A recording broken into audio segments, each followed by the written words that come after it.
അല്ലാഹുവിന്റെ ഖുർആൻ പറയുകയാണ്, ഭാര്യ ഭർത്താക്കന്മാരെ, എന്തിനാണ് ഈ മത്സരം, എന്തിനാണ് ഈ പിടിവാശിയും ഈ അപവാദങ്ങളും? വേണ്ട സഹോദരങ്ങളെ, വേണ്ട. അല്ലാഹുവിന്റെ ഖുർആൻ പറയുന്നു, വല്ലൈലിദായ യഗ്ശാ, ഇരുൾമുട്ടിയ രാത്രിയെ തന്നെയാണ് സത്യം, ഇരുൾമുട്ടിയ രാത്രിയെ തന്നെയാണ് സത്യം. വന്നഹാരി ഇദാ തജല്ലാ, കത്തിച്ചൊലിക്കുന്ന പകലിനെ തന്നെയാണ് സത്യം. വമാ ഖലഖൽ ദക്കറ വൽ ഉൻസാ, ആണിനെയും പെണ്ണിനെയും സൃഷ്ടിച്ച അല്ലാഹുവിനെ തന്നെയാണ് സത്യം. എന്റെ സഹോദരങ്ങളെ, മനസ്സ് തുറന്നൊന്ന് ചിന്തിക്കുക. എന്തിനാണ് അല്ലാഹു രാത്രിയെ പറഞ്ഞതിന് ശേഷം, കത്തിച്ചലിക്കുന്ന പകലിനെ പറഞ്ഞതിന് ശേഷം, അല്ലാഹു എന്തിനാണ് ആണിനെയും പെണ്ണിനെയും പറഞ്ഞത്? രാത്രിയും പകലും ആണും പെണ്ണും തമ്മിൽ എന്ത് ബന്ധം? ഉണ്ട്, ബന്ധമുണ്ട്. അതുകൊണ്ടാണ് ഖുർആൻ പറഞ്ഞത്. അല്ലാഹുവിന്റെ ഖുർആൻ 14 നൂറ്റാണ്ട് മുമ്പ് പറയുകയാണ്, പെണ്ണിന് രാത്രിയുടെ ചുമതലയാണ്, ആണിന് പകലിന്റെ ചുമതലയാണ്. ആണെന്ന് പറഞ്ഞാൽ കത്തിച്ചലിക്കുന്ന പകലിനെ പോലെ, പെണ്ണെന്ന് പറഞ്ഞാൽ നിശബ്ദമായ രാത്രിയെ പോലെ. എന്ന് പറഞ്ഞാൽ എന്താ? ഈ ഭൂമി വല്ലാതെ കത്തിച്ചൊലിച്ച് കിടക്കുമ്പോ, ഈ പകല് വല്ലാതെ ചൂടുപിടിച്ച് കിടക്കുന്ന ഭൂമിക്ക് തണുപ്പ് കൊടുക്കാനല്ലേ രാത്രി കടന്നു വരുന്നത്? രാത്രിയുടെ ജോലി എന്താ? നട്ടുച്ച നേരത്തെ കത്തിച്ചൊലിച്ച് നിൽക്കുന്ന ഈ ഭൂമിയുടെ ചൂടിന് ഒരൽപ്പ ശമനം കൊടുക്കാനല്ലേ രാത്രി വരുന്നത്? സഹോദരങ്ങളെ, ഇതേപോലെയാണ് അല്ലാഹുവിന്റെ ഖുർആൻ ഭാര്യ ഭർത്താക്കന്മാരെ ഉപമിച്ചത് രാത്രിയോടും പകലിനോടുമാ. ഒരൊറ്റ മനുഷ്യൻ പോലും ഇങ്ങനെ ഉപമിച്ചിട്ടില്ല. സ്ത്രീയെ കുറിച്ച് എത്രയോ ആളുകൾ പറഞ്ഞിട്ടുണ്ട്, പക്ഷെ ഇങ്ങനെ ഒരു മനുഷ്യനും പോലും പറഞ്ഞിട്ടില്ല. സഹോദരങ്ങളെ എന്ന് പറഞ്ഞാൽ അതിന്റെ അർത്ഥം എന്താണെന്നറിയോ? എന്റെ പൊന്നു പെങ്ങള്, അല്ലാഹുവിന്റെ ഖുർആൻ പറയുന്നു, പെരിന്തൽമണ്ണയെ കേൾക്കുമ്പോൾ എന്റെ പ്രഭാഷണം കേൾക്കാൻ തടിച്ചുകൂടിയ സഹോദരിമാരോട്, ഈ ദിനീന്റെ വാക്കുകളൊന്ന് മനസ്സിൽ കയറ്റുമോ? ജീവിതം സുന്ദരമാകുമോ? ഉപ്പവാടിയെ പുസ്തകം നിങ്ങൾ തിരിയുമോ? അല്ലാഹുവിന്റെ ഖുർആൻ പറഞ്ഞു, പെണ്ണേറിന്റെ ഭർത്താവ് പകലിനെ പോലെയാ. രാവിലെ മുതൽ വൈകുന്നേരം വരെ പെരിന്തൽമണ്ണ ബസാറിൽ പോയി നട്ടുച്ച നേരത്തെ കത്തിപ്പൊലിക്കുന്ന സൂര്യന്റെ നാടെ കച്ചവടം ചെയ്തു, അല്ലെങ്കിൽ ഓട്ടോറിക്ഷ ഓടിച്ചു. ഏത് പ്രയാസത്തിന്റെ നടുവിലൂടെ പുരുഷൻ നടക്കുമ്പോ വൈകുന്നേരം സന്ധ്യാസമയമാകുമ്പോൾ ഈ പുരുഷൻ ചുട്ടുകൊള്ളുന്ന മനസ്സുമായി, ആ കിടക്കുന്ന ഭൂമിയേക്കാൾ ചുട്ടുകൊള്ളുന്നതവന്റെ മനസ്സാണ്. 1000 ലക്ഷങ്ങളുടെ കടബാധ്യതയുമായി, ബിസിനസിന്റെ 1000 പ്രയാസങ്ങളുമായി ഭൂമിയേക്കാൾ ചുട്ടുകൊള്ളുന്ന മനസ്സാണ് ഭർത്താവിൻ്റേത്. ആ ഭർത്താവ് സന്ധ്യാസമയത്ത് വേർപ്പിൽ കുളിച്ച് 1000 പ്രയാസങ്ങൾ മനസ്സിലിറക്കി ഭർത്താവ് വിയർപ്പിൽ കുളിച്ച് വീട്ടിൽ വരുമ്പോ, ആ സമയത്ത് രാത്രിയെ പോലെ ഭർത്താവിന്റെ ഹൃദയത്തിന് തണുപ്പ് കൊടുക്കേണ്ടവളാണ് ഭാര്യയെന്ന് അല്ലാഹുവിന്റെ വിശുദ്ധ ഖുർആൻ. ഇതുപോലെ പറയാൻ ആർക്കാണ് കഴിയുക? സ്ത്രീ 1-ാം ദിവസം ഉപതിയും 2-ാം ദിവസം ഭാര്യയും 3-ാം ദിവസം ശല്യവുമാണെന്ന് പറഞ്ഞത് ഷേക്സ്പിയറാണ്. പെണ്ണിനെയും പട്ടിയെയും എത്ര തല്ലാമോ അത്രയ്ക്കും തല്ലണമെന്ന് പറഞ്ഞത് ലാഭൗലായാണ്. പക്ഷേ അല്ലാഹുവിന്റെ ഖുർആൻ പറഞ്ഞതെന്താ? സഹോദരിമാരെ അറിയണം, പുരുഷന്റെ ജീവിതം പ്രയാസങ്ങളുടേതാണ്.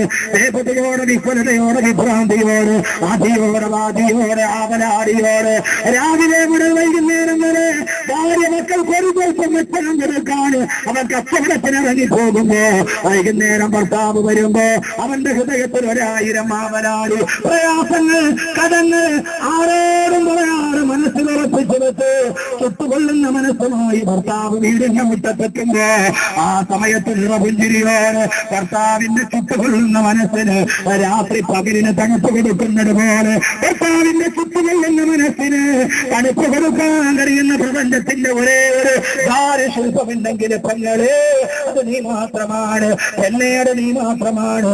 അതുകൊണ്ട് സ്ത്രീയുടെ അവകാശമേടാ. 56% സംവരണമുണ്ടെങ്കിൽ കാലിന്റെ മുകളിൽ കാല് കയറ്റ് ഭർത്താവ് വരുമ്പോൾ ഇരിക്കലല്ല, അവകാശവാദം പറയലല്ല. അല്ലാഹു പെണ്ണിനെ പടച്ചതെന്തിനെന്നറിയോ?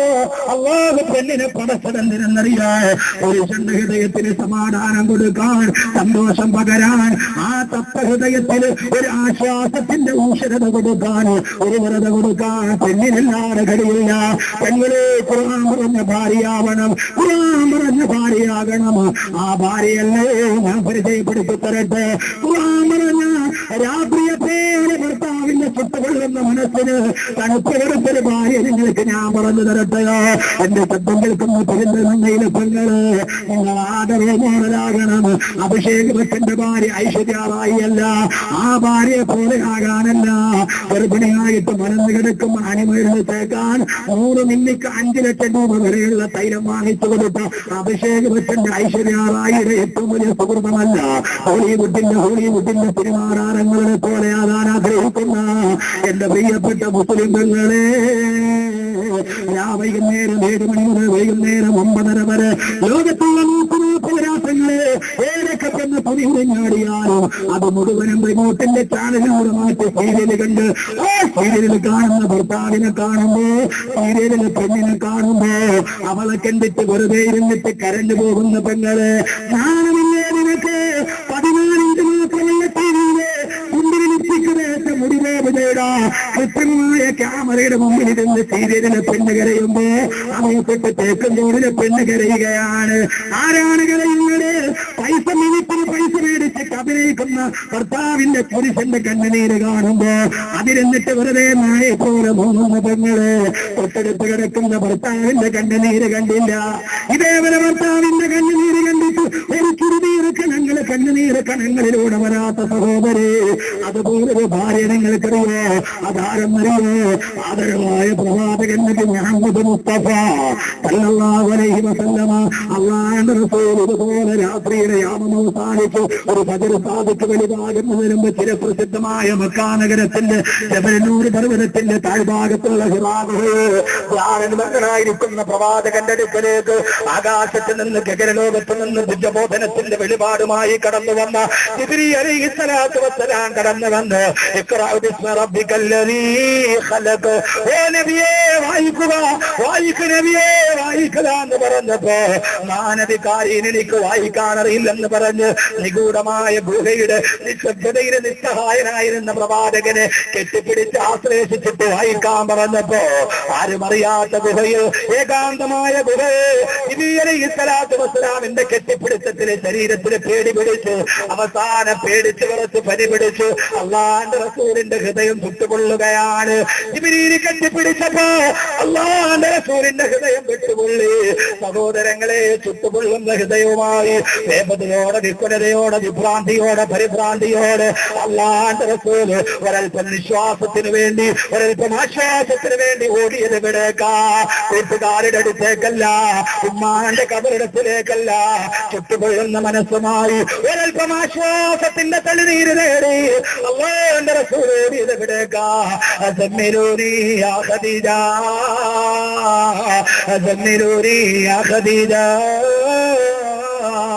എന്റെ ഖദീജ എന്നെ ഒന്ന് പുതപ്പിട്ട് മൂടെന്ന് പറഞ്ഞു ചുട്ടുകൊള്ളുന്ന ഹൃദയവുമായി തന്റെ കുടിലിന് മുമ്പിലോ തേടി വന്ന ഭർത്താവിന് ഖുർആൻ പറഞ്ഞ തണുപ്പ് കൊടുക്കുന്ന ഭാര്യയെ പോലെ 2 കൈകൾ നീട്ടി ഭർത്താവിനെ സ്വീകരിച്ച് ആ ഭർത്താവിനെ താങ്ങി പിടിച്ച് അല്ലാഹുവിന്റെ റസൂൽ എന്ന ഭർത്താവിന്റെ ശിരസ്സെടുത്ത് തന്നെ മടിയിലോട്ട് ചായ്ച്ചു വെച്ച് തന്റെ മടിയിൽ കിടന്ന് കിലുകിലാവിറക്കുന്ന ഭർത്താവിന്റെ മുടിയടകളിലേക്ക് തന്റെ കൈവിരലുകൾ കൊണ്ട് തടികി തലോട് അല്ലാഹുവിന്റെ റസൂലിന്റെ മുഖത്തോട്ട് നോക്കിയിട്ട് ഖദീജ ബീവി ആശ്വസിപ്പിച്ച വചനങ്ങളെ ഹദീസിൽ സുധിതമല്ലേ? വല്ലാഹി ലാ യുഹ്സികല്ലാഹു അബദാ ഇന്നക ലതസിലുർ റഹ്മ വതസ്ഖുൽ ഹദീസ വതഹ്മിലുൽ കല്ലാ വതുകിരിൽ വൈഫ വതുഈനു അലാ നബാഇബിൽ ഹഖ്. തന്റെ മുമ്പിൽ പേടിച്ചു വിറച്ച് കിടക്കുന്ന ഭർത്താവിന്റെ മുഖത്ത് നോക്കി മുടിയടകളിൽ കൈവിരലുകൾ കൊണ്ട് തടിക്ക് തലോടി അല്ലാഹുവിന്റെ റസൂൽ എന്ന ഭർത്താവിന്റെ മുഖത്ത് നോക്കി വല്ലാഹി പടച്ചവൻ മുരാനെ തന്നെയാണ് സത്യം. ലാ യുഹ്സികല്ലാഹു അബദാ, അല്ലാഹു അങ്ങേ ദുഃഖിപ്പിക്കല്ല നബിയെ, കരയല്ല നബിയെ, തളരല്ല നബിയെ. ഖദീജയെ പോലൊരു ഭാഗ്യം ലഭിച്ച പെണ്ണുണ്ട്. ഒരേ മനുഷ്യനെയാണ് അല്ലാഹുവിന്റെ റസൂൽ എന്ന് വിളിച്ചു, പ്രിയപ്പെട്ട ഭർത്താവെ എന്ന് വിളിച്ചു. തളരരുത് ഭർത്താവേ, കരയരുത്, പതരരുത്, വിഭ്രാന്തിയരുത്. എന്തിനാണ് തളരുന്നത്? ഇന്നകല തസിലുർ റഹ്മ, അങ്ങ് കുടുംബബന്ധം ചേർക്കുന്നവനല്ലയോ? ഹദീസ, സത്യം പറയുന്നവനല്ലേ? അനാഥകളുടെ സംരക്ഷകനല്ലേ? ഫക്കീറോങ്കി മൽജ ലൈഫോങ്കി മഅവാ യതീമോങ്കി മാനി गुलामों की मौला सत्ताकार से दर गुजर करने वाला वो अपने बरायों में गमकाने वाला അള്ളാന്റെ തിരുവരെ ഫക്കീറോങ്ങി മൽജ അനാഥകളുടെ സനാതനല്ലയോ വൈഭോങ്ങി മഹുവ അപരന്റെ അഭയസ്ഥാനമല്ലയോ നന്മകൾ മാത്രം ചെയ്യാൻ ആയുസ് മാറ്റി വെച്ചാങ്ങ് അള്ളാഹു എന്തിനാണ് നിധിയെ വെട്ടിപ്പിക്കുന്നത് തന്റെ മുദീനകളിൽ തരികി തലോടി ആ കണ്ണുനീര് തന്റെ കൈകൾ കൊണ്ട് തുടച്ചെടുത്ത് മടിത്തട്ടിലേക്ക് ഉമ്മ കുഞ്ഞിനെ ചേർക്കുന്നത് പോലെ ചേർത്ത് പിടിച്ചിട്ട് ഖദീജ പറഞ്ഞ വാക്കുകൾ അള്ളാന്റെ റസൂലിന്റെ സപ്തഹൃദയത്തിൽ ഒരാശ്വാസത്തിന്റെ വചനാമൃതം പോലെ പെയ്തിറങ്ങി അള്ളാന്റെ റസൂല് തളർന്നു പോകുമ്പോ റസൂലുള്ളാഹിനെ കെട്ടിപ്പിടിച്ച് സാന്ത്വനിപ്പിച്ചു ഖുർആൻ പറഞ്ഞ ഭാര്യ ബഹുമാനപ്പെട്ട സയ്യിദ ഖദീജ റളിയല്ലാഹു അൻഹാ പെണ്ണുങ്ങളെ ചരിത്രത്തിന്റെ ഖദീജയാവണം ചരിത്രത്തിൽ ആയിഷയാവണം ഭർത്താവിന്റെ ഹൃദയം